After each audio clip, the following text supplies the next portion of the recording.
कटेंगे तो कटेंगे।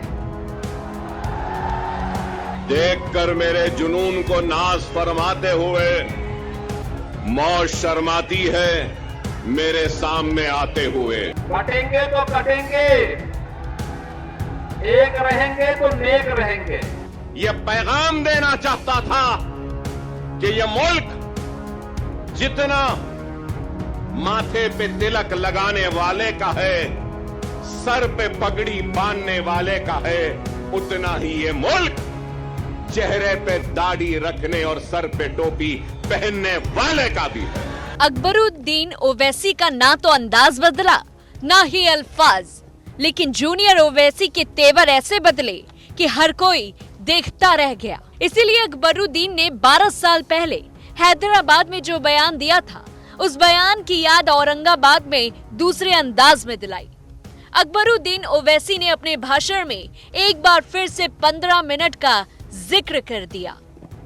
ओवैसी ने कैंपिंग टाइम का जिक्र करते हुए कहा कि 10 बजे तक का समय है और 9:45 हुए हैं, अभी 15 मिनट बाकी है। सभा में आए लोगों को संबोधित करते हुए उन्होंने कहा, अरे भाई 15 मिनट बाकी है, सब्र करिए, ना वो मेरा पीछा छोड़ रही है ना मैं उसका पीछा छोड़ रहा हूँ। अकबरुद्दीन ओवैसी ने साल 2012 में 15 मिनट वाला भड़काऊ बयान दिया था। उन्होंने ताकत के प्रदर्शन को लेकर पुलिस को हटाने के लिए कहा। उस समय अकबरुद्दीन ओवैसी ने कहा था कि देश से 15 मिनट के लिए पुलिस हटा दो तो पता चल जाएगा आखिरकार कौन ताकतवर। इसके एक दिन बाद यानी 6 नवंबर को तेलंगाना बीजेपी ने सोशल मीडिया प्लेटफॉर्म एक्स पर अकबरुद्दीन के उस विवादित भाषण का क्लिक लगाते हुए पोस्ट में बिना किसी का नाम लेते हुए लिखा, कुत्ते की दुम कभी सीधी नहीं होती। भले ही बीजेपी ने इस पोस्ट में किसी का नाम नहीं लिखा है, लेकिन इस वीडियो से स्पष्ट हो रहा है कि पार्टी ने यह किस संदर्भ में लिखा। बटेंगे तो कटेंगे। योगी आदित्यनाथ का ये बयान ऐसा बयान बन गया है जिससे हर नेता, हर पार्टी के अंदर डर बैठ गया है और अब इस बयान को लेकर राजनीति का चक्रव्यूह लगातार घूम रहा है। विरोध तो कर रहे हैं पर ऐसा कोई तीर नहीं चला पा रहा है जो बटेंगे तो कटेंगे के इस बयान को तोड़ सके। क्या ये योगी का चक्र योगी की प्रतिष्ठा को बचा पाएगा? चलिए अब उनका भी जिक्र करते हैं जो 15 मिनट के नाम से सोशल मीडिया पर छाए हुए हैं। चुनावी भाषण के दौरान इशारों में अकबरुद्दीन ने मुस्लिमों को भड़काने की कोशिश की। अकबरुद्दीन ने उत्तर प्रदेश के मुख्यमंत्री योगी आदित्यनाथ के बटेंगे तो कटेंगे वाले नारे के मुकाबले में इत्तेहाद का नारा लगाया और मुसलमानों से एकजुट होकर उनकी पार्टी को वोट करने के लिए कहा। अकबरुद्दीन ने कहा, बटोगे तो कटोगे से लोगों को कई ऐतराज है, लेकिन मैं ये कहूंगा कि बीफ के नाम पर, मॉब लीचिंग और घर वापसी के नाम पर, टोपी पहनने के नाम पर, दाढ़ी रखने के नाम पर तो तुम बट रहे हो, लेकिन मैं ये कहूंगा कि बीफ के नाम पर, मॉब लीचिंग और घर वापसी के नाम पर, टोपी पहनने के नाम पर, दाढ़ी रखने के नाम पर तो तुम बांट रहे हो। क्या इससे मुल्क कमजोर नहीं हो रहा है? मुसलमानों और हिंदुओं को लड़ाना क्या देश को बांटना नहीं?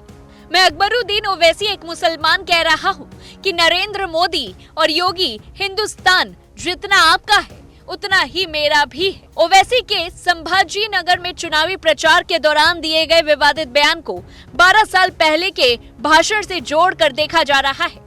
वर्ष 2012 में भी अकबरुद्दीन ने 15 मिनट वाला भड़काऊ बयान दिया था और उस दौरान तेलंगाना के चंद्रयान गुट्टा से विधायक ने कहा था, हिंदुस्तान हम 25 करोड़ हैं, तुम 100 करोड़ हो ना?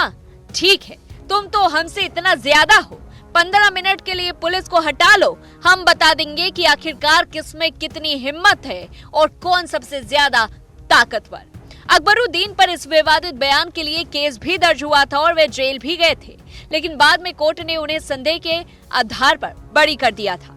अकबरुद्दीन ओवैसी AIMIM चीफ और हैदराबाद से लोकसभा सांसद असदुद्दीन ओवैसी के छोटे भाई हैं। अकबरुद्दीन अक्सर अपने विवादित बयानों के लिए लगातार चर्चा में बने रहते हैं। वे तेलंगाना के चंद्रयान गुट्टा से 6 बार के विधायक हैं। इस बार उनकी पार्टी AIMIM महाराष्ट्र में 16 सीटों पर चुनाव लड़ रही है, जिसके चुनावी प्रचार के लिए दोनों भाई महाराष्ट्र में ही हैं। वहीं अकबरुद्दीन ओवैसी के इस अंदाज और इस बयान को लेकर के आपकी क्या कुछ राय है, कमेंट बॉक्स में बताएं। तब तक के लिए देखते रहिए News1 इंडिया।